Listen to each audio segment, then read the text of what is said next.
how the trend of events proceeded? To be honest with you, let me go by the acting president that hate speech makes a clarion call. But let me be honest, both in the Southeast and the Northern youths, they do not actually, in the distribution curve, make the majority of the opinion of the people. Rather, perhaps so, but I mean, looking at how things proceeded from, the assessment of the government preceding May 29, and then eventually the fact that IPOB did say they were going to ask people to sit at home in commemoration of Biafra at 50, and those who lost their lives during that civil war, and how things eventually proceeded. Looking at the call of the Northern youths, were you surprised at the trend of events? I wasn't actually because to remember Biafra for, if you know what happened about Biafra, to remember Biafra in 50 years, it wasn't extraordinary. It was something that is supposed to be done. But the issue is that the clarion call does not represent the opinion of the Southeast or the Igbo people. There is a clear definition or division in Igbo thoughts that dates back to pro-Biafra, pre-Biafra. Dates back in the sense that there is the Zig's position, even before the war. And there is the late Odimekujuku's position before the war. And it has subsisted. The only thing that happened is that it's very easy to re-echo hate. Very easy to be heard, very easy for newspapers and the media. Because if you're talking about the peace, if Nnamdi Kanu had talked of the peace of the country, probably not more than one or two editors could have written what he's saying. But it becomes, as the acting president said, that when you drum the drum of hate, it resonates. Yes, we can also say that within the 2 years of Mr. President administration and the APC governance, we can take some blames. But I used to tell my people, I keep on saying that. I said that the nature of the appointment is not only restricted to the Igbo area. There's grievances in the north. What blames would your party take? No, we take the blame, one, that some of those who actually manage the appointment, some as Igbos will say, we are not there. And Igbo said, if we are not there when a dead man was buried, and in the course of trying to exhume the body, and you are told to exhume the body, the danger is that it might start from the head. Because if I'm dead now and I'm buried and I'm to be exhumed, those who know me will look at the white hair. They will start looking for my cracked nose. But if you are not there and you start from the head, it might blow my head. I remember when the minister in Sokoto, from Sokoto was appointed, there was outrage. But they took it calm, knowing that democracy, that appointment is transient, that Mr. President can come back and make a huge change. Appointment for me is temporary and transient. It should not be taken to the margin my people are taking it to. Because don't forget, my sister, there was a time also where Secretary of the Government of the Federation, we are Minister of Finance, managing the economy, we are Minister of Power, we are Deputy Senate President, we are Deputy Speaker, we are this, we are that, and nothing happened in Igbo land. We will talk about that shortly, but I want to refer back to your thinking about the thoughts. You talked about the Zik group, and the Kemba group. The school. Yes. Zik School of Thought, yes, and the Kemba School of Thought. Yes, now, I'm a Zikist for instance. Now, I don't know if you saw this title, Biafra is Dead. It was published by Premium Times. They credited an article to you that said that the actualization of Biafra is no longer feasible. Now, but going by what has happened, or what happened in the Southeast on the 30th of May, no, do you still hold that view? The 30th is a remembrance.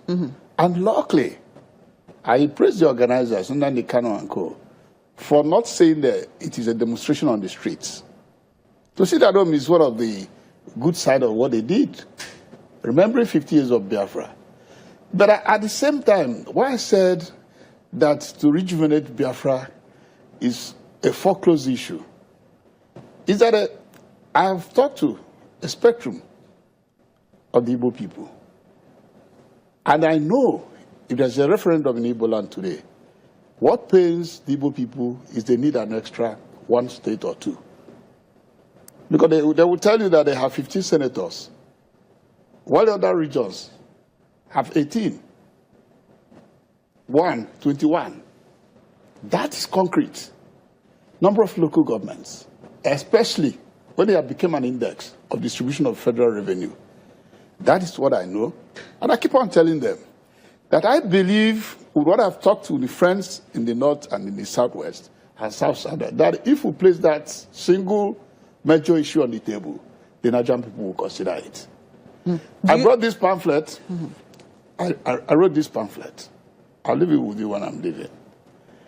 What did I try to highlight in this pamphlet? My community, where I was born 62 years ago, Eke. Eke town is in Enugu State, it's in the local government. It's about 100,000 persons, home and abroad. By oral history, one parentage, 5 boys. Their names are the names of the 5 villages.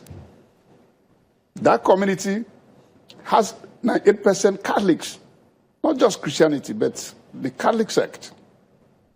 98 or 99% speaks the Wawa dialect, a sub-dialect in Igbo language, collectively. So there's no issue of ethnicity.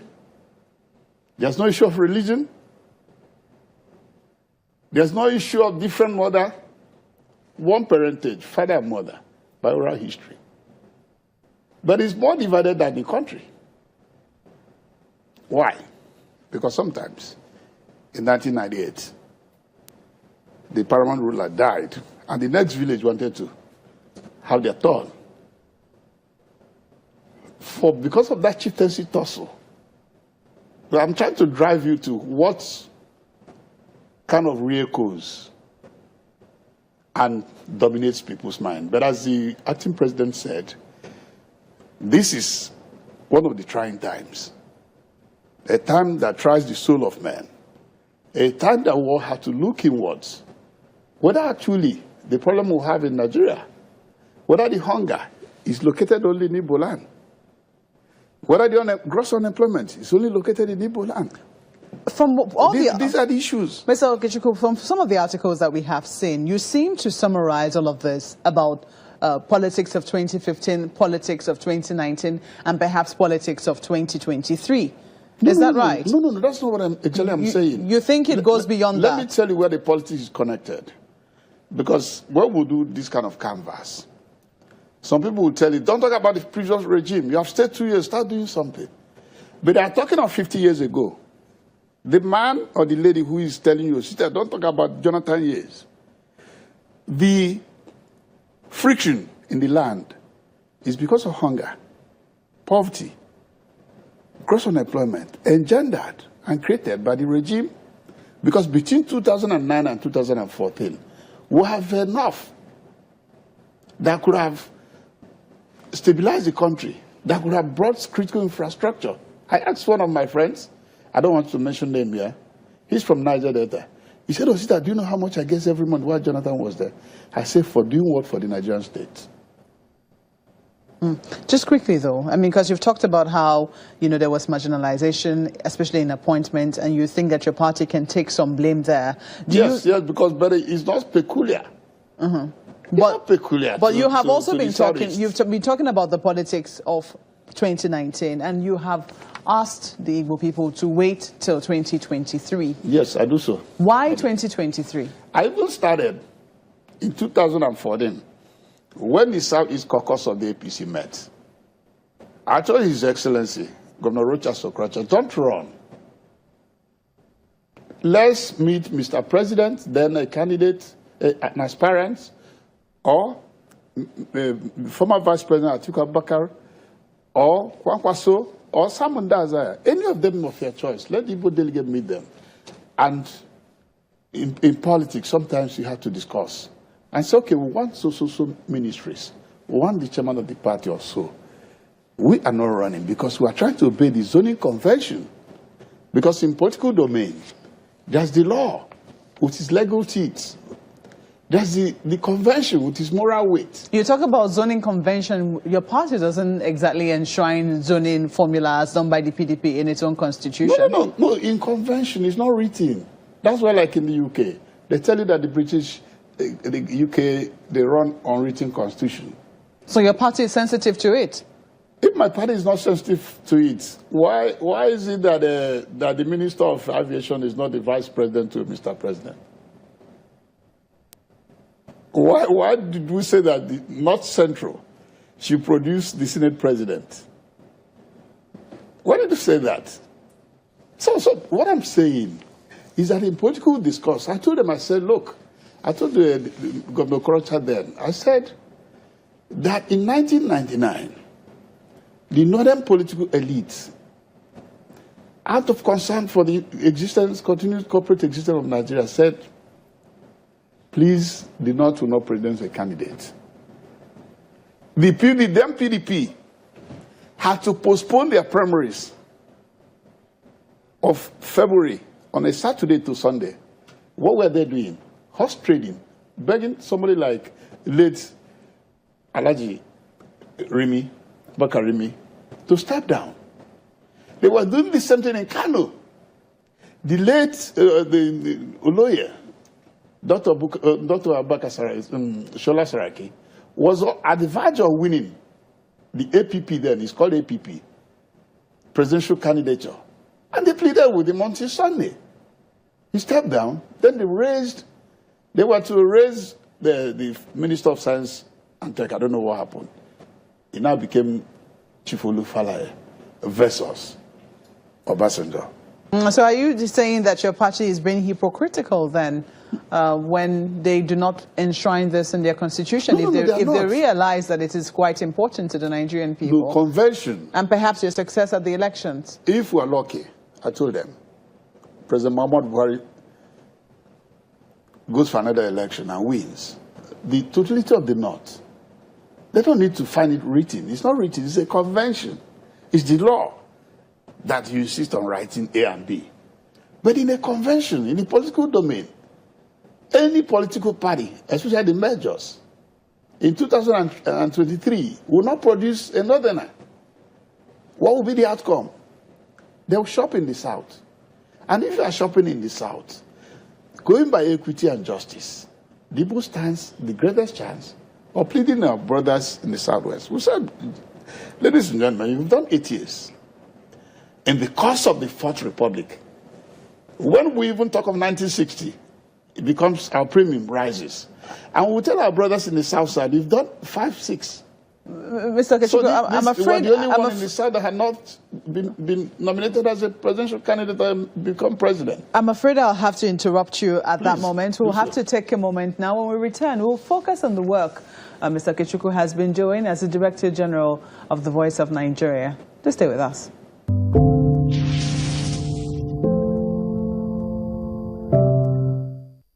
From its leaders to its legends, the people, their pain, their joy, and their challenges. Africa has massive resources for both conventional and renewable energy. We need to invest more to remind the leaders of their role in managing diversity in the most constructive manner. Network Africa connects the continent every weekday at this time. Royalty, entrepreneurs, politicians, religious leaders, businessmen, and technocrats discussing issues and setting the agenda. Jobs all over the world is the same problem at national and sub-national level. What changes and differs is the complexity from time to time. Watch View from the Top with Modele Sharafa Yusuf, only on Channels Television.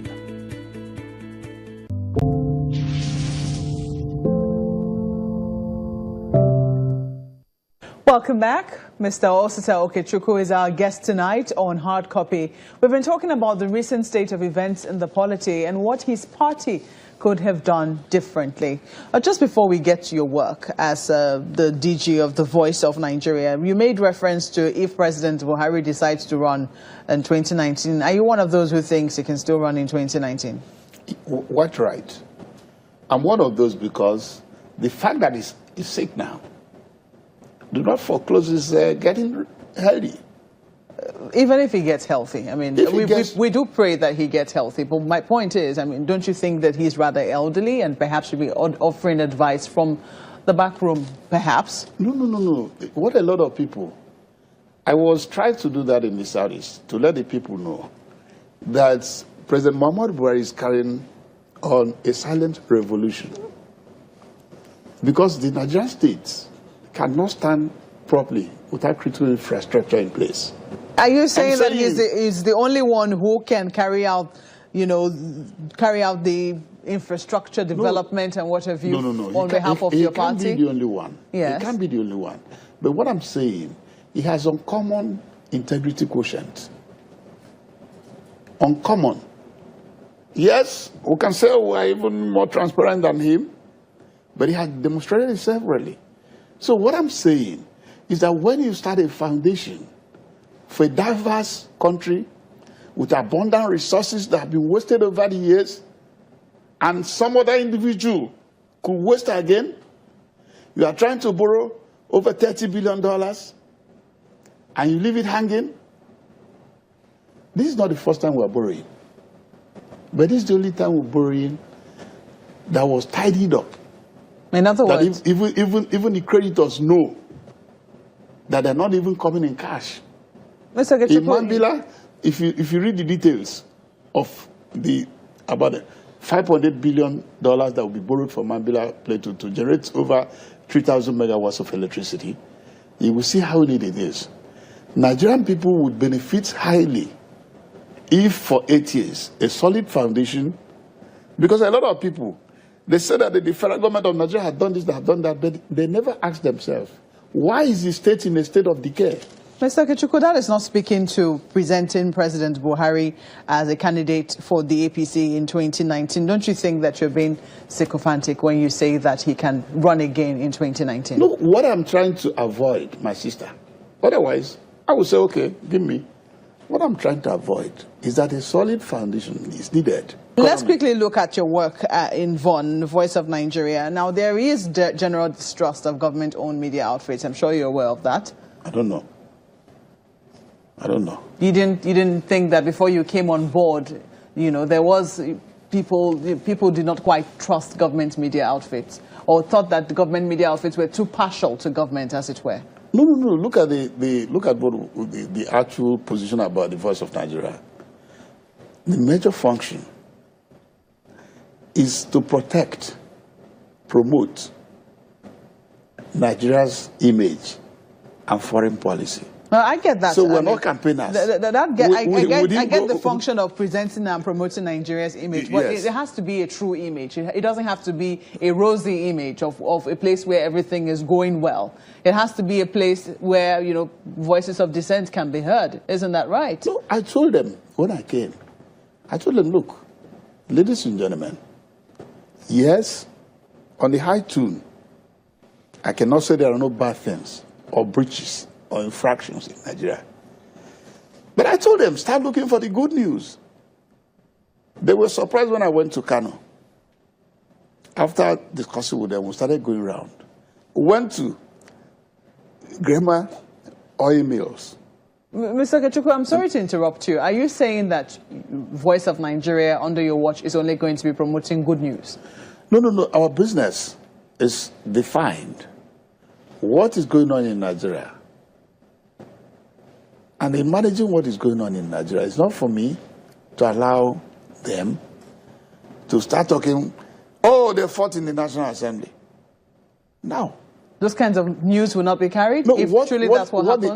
What the man in New York on Afghanistan is looking for in Nigeria, what has happened that's actually credible, not an ephemeral outburst Okay. or gossip. I hear you on I that cannot one. run a social media. You talked about how when you got there, you met there were 8 transmitters and only 2 of them were working. Yes. 6 were not working. Yes. And you were saying that instead of repairing them, perhaps, they should look at other technology, like the internet, for instance. Yes, that's exactly what I said. Has that method for you worked? No, what I did was the money we found in the budget, we made sure that the 2 transmitters are up and doing so that they could reach the regions than still listening to shortwaves. And what we've done was also to bring that same shortwave to the handsets that has Android and iOS so that you could reach us through your handset. Because if I ask you now whether you have a radio, because we did a survey, initially there was an outcry. Luckily, I came with a form.